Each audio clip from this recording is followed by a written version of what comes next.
Good morning students.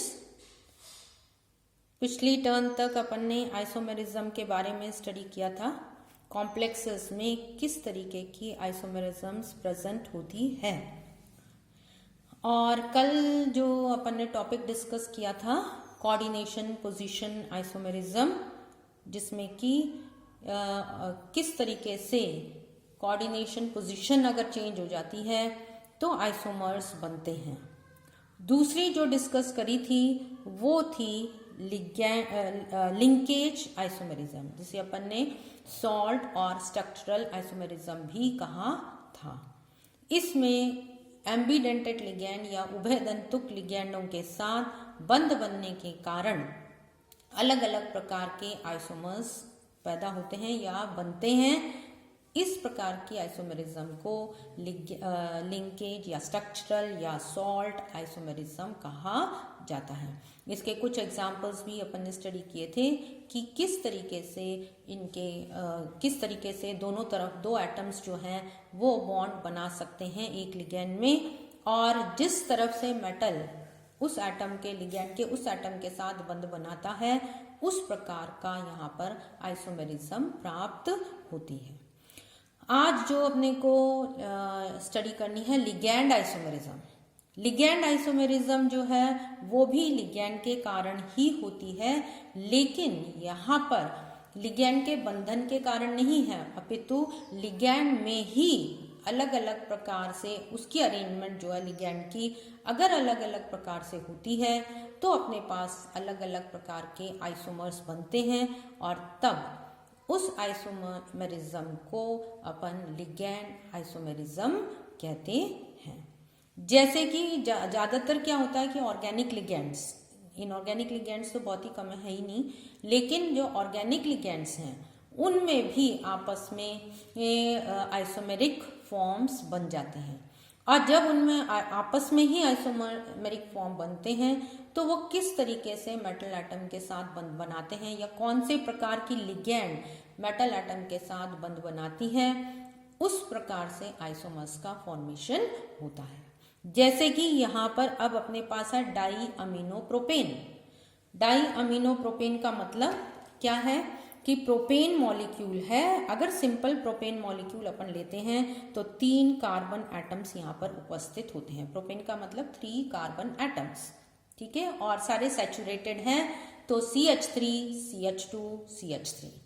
अब इन अगर दो हाइड्रोजन एटम्स को अपन अमीन ग्रुप NH2 ग्रुप से अगर रिप्लेस करते हैं तो अपने पास आता है डाई अमीनो प्रोपेन। अब ये डाई अमीनो प्रोपेन, क्योंकि डाई अमीन है, ये अमीन ग्रुप्स जो है ये 1 और 2 पर जुड़ सकते हैं। 3 कार्बन एटम्स यहाँ पर प्रेजेंट हैं। जैसे कि अगर मैं इसको ड्रॉ करती हूँ तो ये 3 कार्बन एटम्स हैं। अगर इसको 1, 2 और 3 नंबर अपन लेते हैं तो अमीन ग्रुप यहाँ और यहाँ जुड़ सकता है, और दूसरा जो आइसोमर इसका बनेगा उसमें अगर 3 ये हैं तो यहाँ पर 1 और 3 पर अमीन ग्रुप जुड़ सकता है। तो ये अपने प्रोपेन के जो हैं, क्योंकि ये लिगैंड है और इस लिगैंड में ही अपने पास 2 आइसोमर्स बन जाते हैं। यहाँ पर अपन इसका नोमेनक्लेचर करेंगे 1, 2, यहाँ पर इसका नोमेनक्लेचर हो जाएगा 1, 3। अब यदि ये लिगैंड मेटल एटम के साथ बंध बनाती है, यहाँ पर अगर अपन M लिख देते हैं ये वाला, तो क्या होगा, अब ये 1, 2 डाई अमीनो प्रोपेन और फिर मेटल का नाम यहाँ पर इस तरीके से कॉम्प्लेक्स का फॉर्मेशन हो सकता है। दूसरी ओर यहाँ पर अगर अपन ये कर देते हैं, यहाँ पर अगर मेटल एटम से ये जुड़ जाता है तो ये 1 और 3 डाई अमीनो प्रोपेन जो है ये लिगैंड का नाम, और बाकी मेटल एटम का जो भी है वो अपन यहाँ पर लिख सकते हैं। तो इस प्रकार क्या है, लिगैंड के अंदर ही आइसोमेरिक फॉर्म्स उपस्थित हैं 1, 2 एंड 1, 3। तो इस प्रकार के आइसोमेरिक फॉर्म जब कॉम्प्लेक्स में बनते हैं तो उन्हें अपन लिगैंड आइसोमेरिज्म कहते हैं। जैसे अब यहाँ पर मैंने एग्जांपल लिया हुआ है, ये है 1, 2 डाई अमीनो प्रोपेन का और 1, 3 डाई अमीनो प्रोपेन। इनका शॉर्ट फॉर्म अपन लिखते हैं PN और TN। PN का मतलब है डाई अमीनो और ट्राई अमीनो का हो गया 1, 3 डाई अमीनो प्रोपेन। डाइअमीनो 1,3 वाला जो है वो TN है, 1,2 वाला जो है वो PN है। तो ये कॉम्प्लेक्स देखो, आप कोबाल्ट का कॉम्प्लेक्स है। कोबाल्ट के कॉम्प्लेक्स में COCl2 दो लिगेंड्स तो Cl2 लिगेंड्स हैं, और बाकी ये होल्ट वाइज लिगेंड जो है ये डाइअमीनो प्रोपेन की है। तो कौन सा डाइअमीनो हो गया? ये 1,2 डाइअमीनो प्रोपेन, जिसने कि कोबाल्ट के साथ, जो कि मैंने यहाँ पर डायग्राम बनाया था ये वाला, इसमें यहाँ पर कोबाल्ट आ गया और 1,2 डाइअमीनो प्रोपेन के साथ इसने बॉन्ड बना लिया। अब ये वाली लिगेंड जो देखिए आप 1,3, यहाँ पर 1 है और ये 3 है, डाइअमीनो प्रोपेन, इसने अब कोबाल्ट के साथ बंध बना लिया, जैसे कि अपन ने यहाँ पर दर्शाया था, इस वाले डायग्राम में दर्शाया है। ये 1 और 3 आइसोमेरिक फॉर्म जो है वो मेटल के साथ बॉन्ड बनाता है, कोबाल्ट के साथ यहाँ पर बॉन्ड बना है। तो इस प्रकार अपनी जो आइसोमेरिज्म है वो 1,3 डाइअमीनो प्रोपेन यहाँ पर यूज किया जाएगा, और मेटल के साथ यहाँ पर कोबाल्ट के साथ आप देख रहे हैं बॉन्ड बन रहा है इसका। तो ये आइसोमेरिक, इस प्रकार की जो आइसोमेरिज्म है उसे अपन कौन सी आइसोमेरिज्म कहते हैं? लिगैंड आइसोमेरिज्म कहा जाता है। तो ये जनरली आइसोमेरिज्म जो है ये लिगैंड के अंदर ही उपस्थित होती है, और किस प्रकार की लिगैंड मेटल के साथ बंध बनाए, इसलिए उसे अपन लिगैंड आइसोमेरिज्म कहते हैं। लास्ट जो है स्ट्रक्चरल में वो है पॉलीमराइजेशन आइसोमेरिज्म।